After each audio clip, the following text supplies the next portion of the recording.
The Matrix is one of the greatest metaphors ever. Machines invented to make human life easier end up enslaving humanity. This is the most common theme in dystopian science fiction. Why is this fear so universal, so compelling? Is it because we really believe that our toaster and our notebook will end up as our mechanical overlords? Of course not. This is not a future that we fear, but a past that we are already living. Supposedly, governments were invented to make human life easier and safer, but governments always end up enslaving humanity. That which we create to, quote, serve us, ends up ruling us. The U.S. government, by and for the people, now imprisons millions, takes half the national income by force, overregulates, punishes, tortures, slaughters foreigners, invades countries, overthrows governments, imposes 700 imperialistic bases overseas, inflates the currency, and crushes future generations with massive debts. That which we create to serve us ends up ruling us. The problem with the state as servant thesis is that it is historically completely false, both empirically and logically. The idea that states were voluntarily invented by citizens to enhance their own security is utterly untrue. Before governments in tribal times, human beings could only produce what they consumed. There was no excess production of food or other resources. Thus there was no point owning slaves, because the slave could not produce any excess that could be stolen by the master. If a horse pulling a plow can only produce enough additional food to feed the horse, there's no point hunting, capturing, and breaking in a horse. However, when agricultural improvements allowed for the creation of excess crops, suddenly it became highly advantageous to own human beings.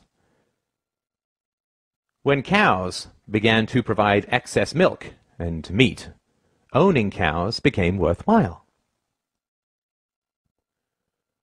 The earliest governments and empires were in fact a ruling class of slave hunters who understood that because human beings could produce more than they consumed, they were worth hunting, capturing, breaking in, and owning.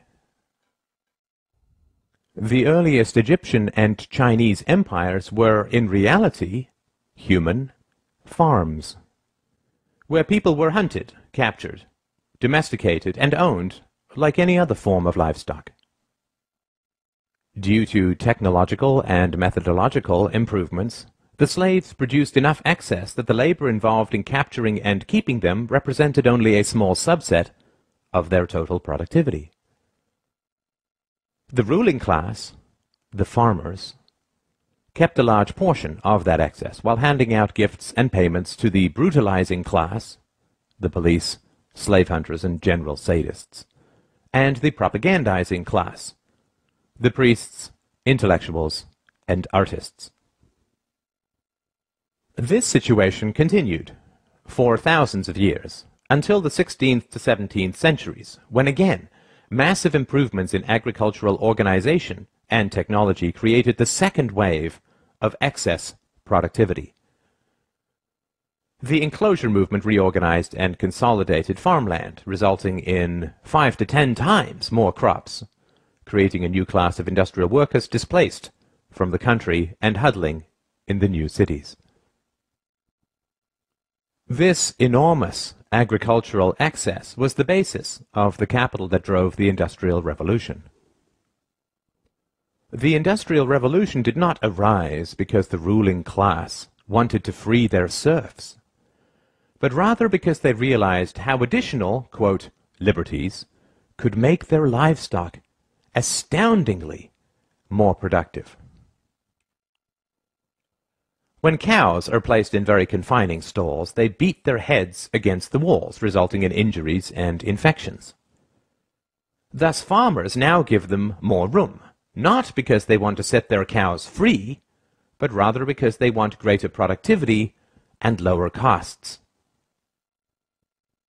The next stop after free range is not freedom. The rise of state capitalism in the 19th century was actually the rise of free-range serfdom. Additional liberties were granted to the human livestock not with the goal of setting them free, but rather with the goal of increasing their productivity. Of course, intellectuals, artists, and priests were, and are, well paid to conceal this reality. The great problem of modern human livestock ownership is the challenge of enthusiasm. State capitalism only works when the entrepreneurial spirit drives creativity and productivity in the economy. However, excess productivity always creates a larger state and swells the ruling classes and their dependents, which eats into the motivation for additional productivity. Taxes and regulations rise, state debt, future farming, increases, and living standards slow and decay. Depression and despair begin to spread as the reality of being owned sets in for the general population. The solution to this is additional propaganda, antidepressant medications, superstition, wars, moral campaigns of every kind, the creation of, quote, enemies, the inculcation of patriotism, collective fears, paranoia about outsiders and immigrants, and so on. It is essential to understand the reality of the world. When you look at a map of the world, you are not looking at countries, but farms. You are allowed certain liberties, limited property ownership, movement rights, freedom of association and occupation, not because your government approves of these rights in principle, since it constantly violates them, but rather because free-range livestock is so much cheaper to own and so much more productive. It is important to understand the reality of ideologies. State capitalism, socialism, communism, fascism, democracy. These are all livestock management approaches. Some work well for long periods, state capitalism, and some work very badly, communism. They all fail eventually because it is immoral and irrational to treat human beings as livestock. The recent growth of freedom in China, India, and Asia is occurring because the local state farmers have upgraded their livestock management practices. They have recognized that putting the cows in a larger stall provides the rulers more milk and meat.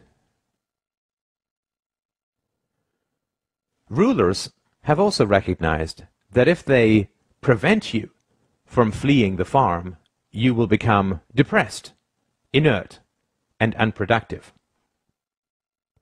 A serf is the most productive when he imagines he is free. Thus your rulers must provide you the illusion of freedom in order to harvest you most effectively. Thus you are allowed to leave, but never to real freedom, only to another farm, because the whole world is a farm.